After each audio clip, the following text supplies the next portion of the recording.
Bonjour à tous, c'est Tonton Stus. Et donc ça me fait super plaisir de vous retrouver aujourd'hui parce que c'est ma première vidéo. Voilà, la première vidéo que je lance sur ma chaîne, Tonton Stus.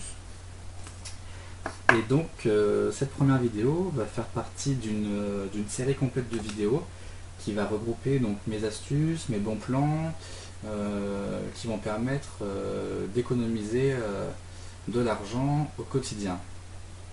Pour ceux qui ont du mal à boucler les fins de mois, vous allez voir que des fois c'est pas négligeable. Alors aujourd'hui, ce que je vais vous présenter, vous avez vu dans la description de la vidéo, c'est envoyer du courrier gratuitement par la poste, ou alors au moins limiter, diminuer les coûts si vous voulez. Voilà, parce que ça fait quelques années que la poste augmente régulièrement le prix des timbres. Donc ça se fait toutes les années vers mi-juillet. On a une augmentation du prix des timbres, donc c'est pas une grosse augmentation, c'est une petite augmentation de quelques centimes. Mais si on cumule les années, quelques centimes et quelques centimes, au bout d'un moment ça fait beaucoup, surtout quand on envoie beaucoup de courrier, c'est comme l'essence. Ça a l'air de rien, quelques centimes, c'est pas important, mais l'effet pervers, c'est que quand on en utilise beaucoup, ça fait des grosses sommes à la fin. Voilà. Alors aujourd'hui je vais vous présenter donc trois méthodes. Trois méthodes pour envoyer du courrier gratuitement ou pour le payer moins cher, pour envoyer des courriers moins chers.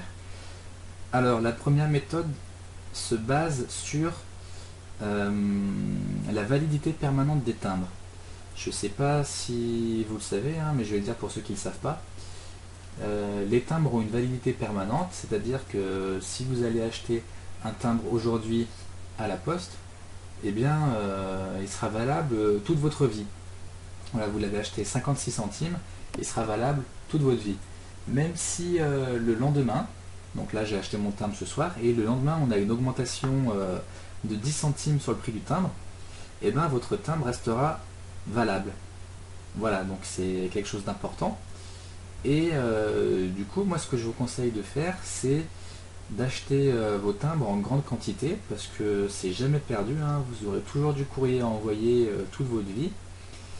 Voilà, donc vous pouvez acheter des plaquettes, plusieurs plaquettes de 10, après je sais pas si ça existe en plaquettes de 30 ou quoi que ce soit.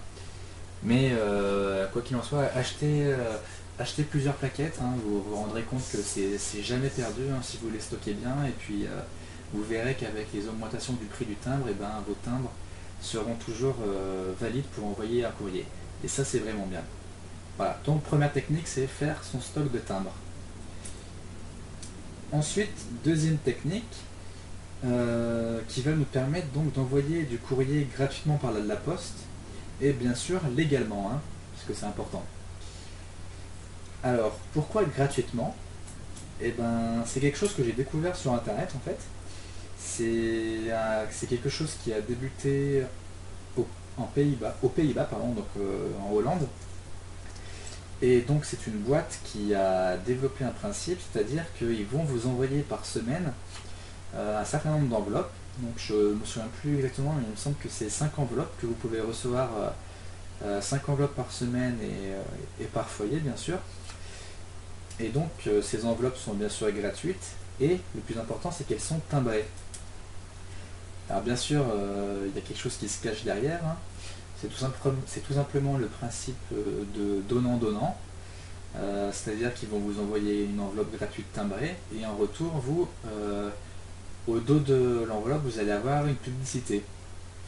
Donc une petite publicité sur le dos de l'enveloppe, et puis aussi, quand vous allez la recevoir, vous aurez une publicité dedans. Mais bon, ça c'est pas gênant, vous la prenez, vous la jetez, vous la gardez, c'est comme vous voulez, si elle vous intéresse. Et après, vous mettez votre courrier dedans. Voilà, mais quoi qu'il en soit, la publicité de derrière va rester. Donc moi j'ai trouvé ce principe vraiment intéressant, parce que le donnant-donnant c'est vraiment quelque chose d'intéressant, on vous force à rien. C'est ça qui est bien aussi, c'est que quand vous allez recevoir la pub, vous n'êtes pas obligé d'acheter le produit, c'est juste une simple pub comme vous pouvez avoir dans vos boîtes aux lettres. Après, elle vous intéresse ou non, c'est votre affaire. Voilà, donc, mais bon, ça reste quand même un très bon principe. Et puis, malgré les avis pessimistes, de certains économistes sur le succès de la boîte, et ben ça a fait tout le contraire, hein. La boîte a fait un formidable buzz et donc elle est vraiment bien partie. Elle est vraiment très rentable. Voilà, et donc c'est dommage que ce système n'existe pas en France. Moi ça me donne des envies de créer une boîte comme ça parce que c'est vraiment génial, hein. Et donc le seul truc que j'ai trouvé en France, c'est deux sites internet qui proposent pareil de vous envoyer des lettres par courrier. Et donc vous allez avoir 3 enveloppes, je crois, par semaine et par foyer pour chacun des sites. Enfin, je ne me souviens plus. Et je vous mettrai le lien de chaque site dans la description. Mais le principe reste le même. Il vous envoie une enveloppe. Après, je ne sais plus si on a une pub derrière. Je sais que sur l'un des sites, il faut s'inscrire, enfin, il faut répondre à des,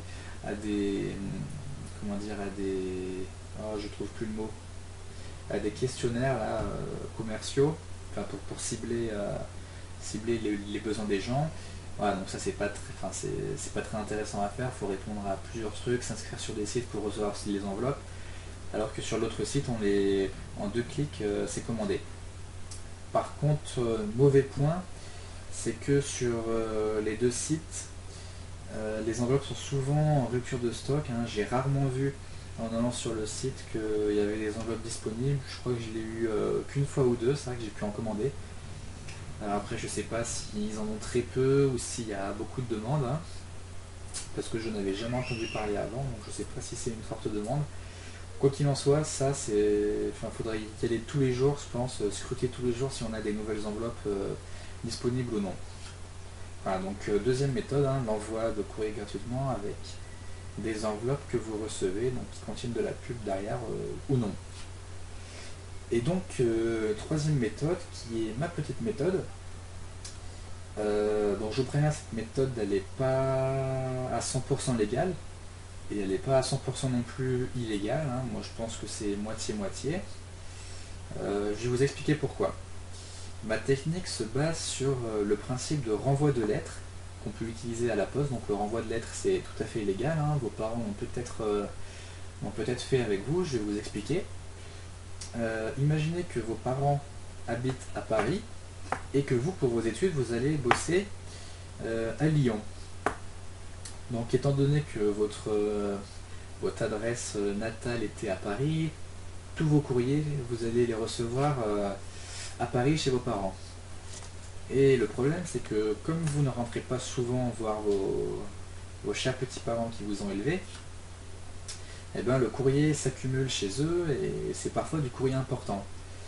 Du coup, vos parents vont utiliser le renvoi de lettres, c'est-à-dire qu'ils vont barrer l'adresse qu'il y a sur l'enveloppe et à côté, ils vont mettre votre nouvelle adresse. Et pour ensuite donc poster la lettre originale comme si c'était une lettre que vous avez faite vous. Vous n'allez rien modifier, hein. Vous n'allez pas mettre de nouveau timbre dessus pour l'envoyer, vous ne changez rien, vous mettez juste la nouvelle adresse en rayant la précédente, vous mettez ça à la poste et votre lettre sera prise en charge comme toutes les autres et va arriver à destination. Voilà, et donc ma technique se base sur ce renvoi. Je vais vous montrer avec ma petite enveloppe personnalisée. Donc pour faire cette technique, vous allez avoir besoin donc d'une enveloppe que vous avez reçue. Donc moi, enveloppe de la Massif, les assurances. Et étant donné que le courrier que je vais mettre dedans, je vais changer leur courrier par mon courrier, tout en gardant la face avec mon nom, prénom et donc l'enveloppe avec le timbre. Alors vu qu'on va réutiliser l'enveloppe, vous prendrez soin d'ouvrir correctement l'enveloppe avec un couteau fer glissé, pour que quand on ferme, ça fasse comme si l'enveloppe n'avait jamais été ouverte et qu'elle était neuve. Bon, ça va être difficile avec celle-là, hein. Voilà. Alors pour en revenir, je vous ai dit, votre nom, il va pas changer, hein, ça va être toujours le même. C'est juste l'adresse qui va changer. Alors je vous préviens, cette technique, moi je l'utilise pas tous les jours, hein, je dois l'utiliser 1 à 2 fois par mois maximum, parce que d'une, c'est pas forcément très honnête vis-à-vis de la poste, et de deux, c'est que vous pouvez seulement envoyer ce courrier à votre famille. D'une, parce que le nom qui est ici, vous n'allez pas le changer, Du coup, si le facteur, si vous avez changé le nom et qu'il arrive à l'enveloppe, à la boîte aux lettres de vos parents, pardon, avec un autre nom, et ben l'enveloppe, c'est sûr qu'elle va pas arriver. Et deuxième, comment dire, deuxième fait, c'est que moi, personnellement, je me vois mal envoyer un courrier de ce type à la CAF. Voilà, à la CAF ou à mon entreprise, leur envoyer un truc dégueulasse comme ça. Voilà. Donc voilà, moi ça reste pour quand j'ai du courrier important à envoyer qui peut pas attendre. Voilà, uniquement à ma famille et à mes proches. Voilà, donc c'est pas un abus que j'en fais. Voilà, c'est simplement pour dépanner. Donc je sais plus où j'en étais, hein. J'avais dit qu'il fallait garder le nom ici, qu'il fallait effacer, donc rayer votre adresse où vous avez reçu votre lettre, donc à Lyon par exemple, et là vous allez mettre l'adresse de vos parents. Donc là j'ai mis une adresse bidon, hein. Et bien sûr vous allez mettre l'adresse de vos parents ou de vos proches. Et puis donc ben, vous allez poster votre lettre comme si de rien n'était. Bien sûr en ayant changé de contenu, hein, parce que moi je vais pas leur envoyer le truc de l'assurance. Mon but c'est d'envoyer un autre courrier par exemple. Donc je vais garder la moitié de feuille qui contient le prénom dans la fenêtre, le prénom et l'adresse, parce que ça il faut garder l'original. Et puis par contre derrière je vais virer tous les petits papiers qui servent à rien, tous les courriers qui servent à rien, et je vais blinder avec mon propre courrier. Voilà ce que j'ai vraiment envie d'envoyer. Bon, donc vous avez vu que la technique n'est pas à 100% légale. Elle n'est pas illégale non plus puisque j'utilise le renvoi de la poste. Mais j'ai mis ma petite touche perso dedans et j'ai changé le courrier, voilà. Donc après, moi je considère pas ça comme illégal, vu que je l'utilise pas très souvent, mais bon c'est pas un argument ça. C'est surtout que pour la poste, ça va pas leur faire boiter d'avoir une lettre en plus dans le sac, une lettre en plus ou une lettre en moins, voilà.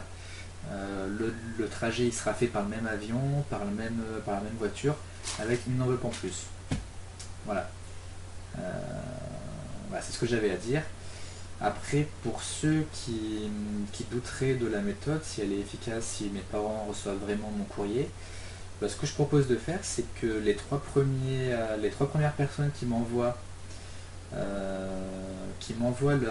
leur adresse postale, donc en message, hein, pas un message sous la vidéo bien sûr, hein, vous m'envoyez un message en privé. Les trois personnes, je leur enverrai un courrier, donc de cette manière, avec, bon, je sais pas ce que vous aurez comme enveloppe, hein, ce sera selon ce que j'ai en stock. Et puis, du coup, je vais devoir modifier la page de devant, mais ça, je le ferai, j'en imprimerai une avec votre nom, une adresse bidon que je vais rayer, et là, mettre votre vraie adresse. Voilà. Donc ces trois premières personnes, une fois qu'elles auront reçu mon courrier, donc ce sera un petit mot, je ne sais pas encore ce que je vais mettre, mais un petit mot, bah, vous pourrez vous prendre en photo avec cette enveloppe et avec ma lettre. Et puis dans ma prochaine vidéo, je posterai ces photos, voilà, vous les aurez dans la première vidéo. Après si vous voulez faire, vous m'envoyez une vidéo, hein, vous m'envoyez un petit truc court de 10 secondes maximum, voilà, vous pouvez passer une dédicace en même temps, moi ça ne me dérange pas, il n'y a pas de problème. Vous m'envoyez ça par mail, je te jette votre vidéo ou votre photo et puis je l'insérerai dans la prochaine vidéo. Et puis comme ça on verra que ça marche très bien. Voilà, donc j'en ai fini aujourd'hui avec ma première astuce. Et puis donc on va se retrouver la semaine prochaine je pense pour une seconde vidéo. Donc j'ai pas encore déterminé le sujet, ce sera peut-être faire ses courses moins chères mais elle risque d'être un peu longue, ou alors voyager presque gratuitement en train avec la SNCF. Voilà, je sais pas, je vous tiendrai au courant. Donc venez souvent sur la page scruter si j'ai pas mis de nouvelles vidéos, ou alors abonnez-vous tout simplement, mais j'aime pas faire ma petite pub comme tout le monde fait, hein. Abonnez-vous, aimez ma page, laissez un commentaire, likez ma page Facebook, suivez-moi sur Twitter, moi ça m'intéresse pas tout ça, hein. Je ferai peut-être une page Facebook plus tard, si je vois que ça marche bien. Voilà, pour vous tenir informé, ce sera plus simple pour vous de vous tenir informé de mes nouvelles vidéos, voilà. Mais bon, en aucun cas je vais vous obliger à mettre des j'aime ou à vous abonner, hein, voilà. Donc bah, c'est la fin de cette première vidéo, j'espère qu'elle vous aura plu, qu'elle vous aura donné envie de continuer de me suivre.